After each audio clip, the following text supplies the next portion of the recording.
Something I thought was very striking was those images from New York, from Hart Island in the Bronx, showing mass burials of COVID-19 victims who had no known relatives.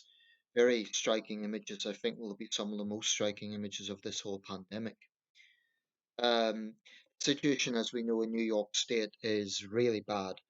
About 10,000 deaths. That's around half of all the American deaths from this terrible disease, this terrible virus. So that state's really being hit hard. One of the most high-profile politicians in all of this, as a result, has been New York Governor Andrew Cuomo. And I was watching a documentary that, with no relation to this pandemic, it was about the Triangle Shirtwaist Fire in New York City in 1911. That was a garment factory fire, the sort of thing we hear about nowadays in Pakistan and Bangladesh. But it was a big disaster. 146 women were killed, mostly women. It was the worst industrial disaster in New York City's history. So it got me thinking about where actually it got me onto a link about disasters in New York City. I'll come to that in a second, but here in Sunderland, we had a disaster back in 1883 called the Victoria Hall disaster, which was actually the worst of its kind at the time in the world. It was a crash in a crowded building. Children had went to a sort of free concert. These were poor parish children, I understand. And here in Sunderland, we have a memorial to that. 183 fatalities. There's an angel in the local park, a sort of angel monument. I might make a specific video about that because it's quite famous in Sunderland. And it was the worst of its kind at the time. It made international news back in 1883. So it went right over to the American newspapers and beyond. Um, so what's striking about this pandemic is it now ranks. I was wondering what the sort of toll would be in New York City. I knew the toll in New York State is about 10,000. It turns out in New York City, it's so far some 4,310. This is just from Wikipedia, so the actual figure is going to be higher than that now. But that makes it, so far, New York City's third deadliest disaster.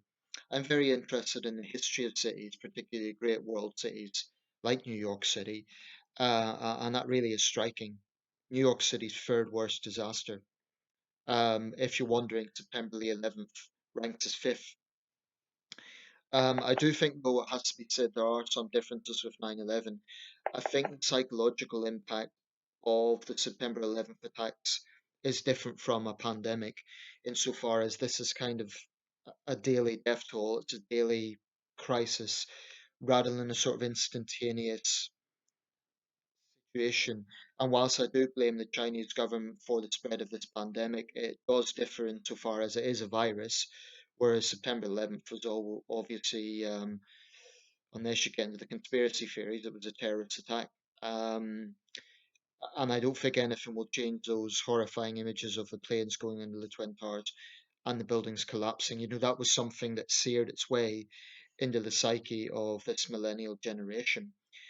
But COVID-19 has claimed the lives of more New Yorkers since September 11th.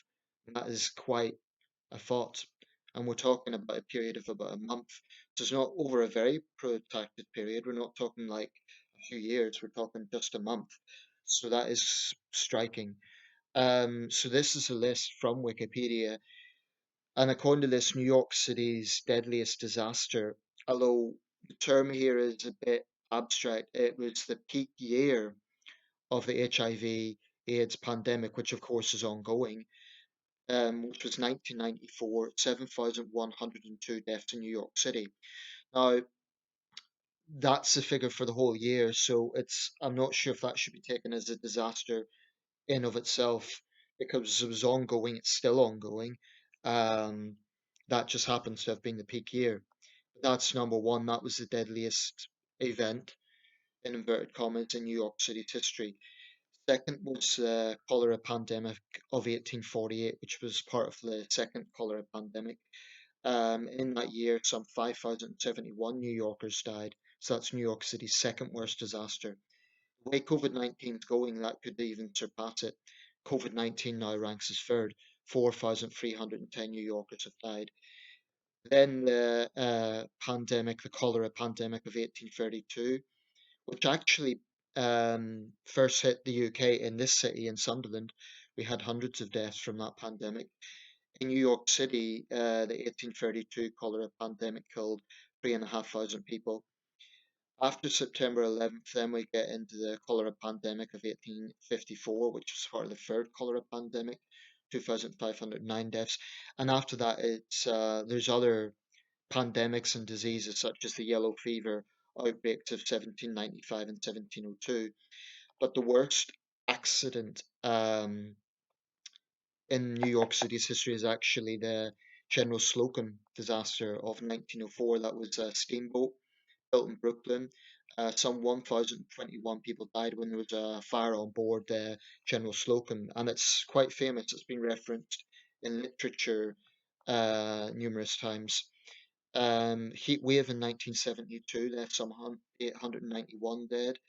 Um, the Brooklyn Theatre Fire of 1876, 278 dead. American Airlines Flight 587, 2001, you'll note the year.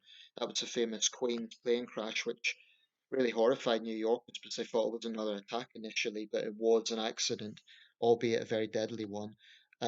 Some 265 people killed.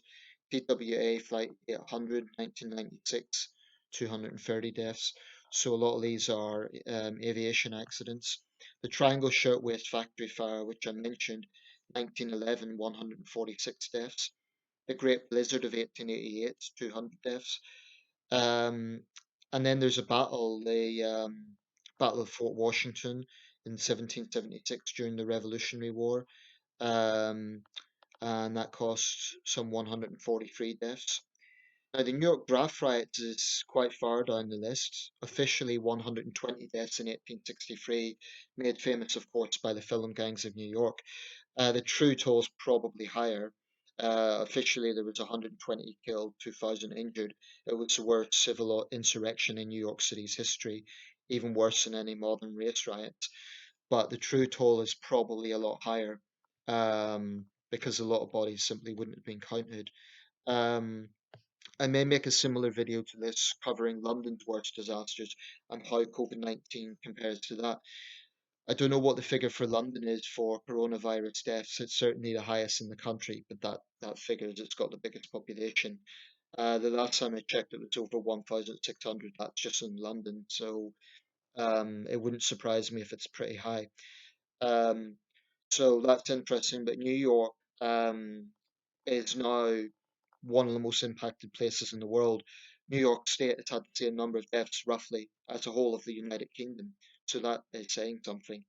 It really is a tragedy for that state. So I just thought that was interesting looking at how that compares to other disasters in the city. That first one, the peak year of HIV/AIDS, it was ongoing, so I'm not sure if that could be classed as a disaster in of itself. I think it should be classed as the whole toll. So like this year to this year, what the toll was rather than the peak year. It's a bit of an abstract way of looking at it, but puts it in context that this is now deadlier than 9/11. The 9/11 ranked fifth, so that's something to think about. If you're from New York, what's your thoughts? I'd be particularly interested in hearing if you were in the city on that awful day back in 2001. What's your feelings with this versus that? I'm genuinely interested, and I'm asking that in a respectful way. Hopefully, I don't mean to offend anyone. I'm asking. I'm genuinely curious how New Yorkers feel about that. I would imagine that the psychological impact of that day was, in some ways, worse than this. Although I don't know, 67 of my compatriots died that day, incidentally. So it was also a very dark day for the UK. Anyway, that's some interesting information. And like I say, I might make a similar video for London on this.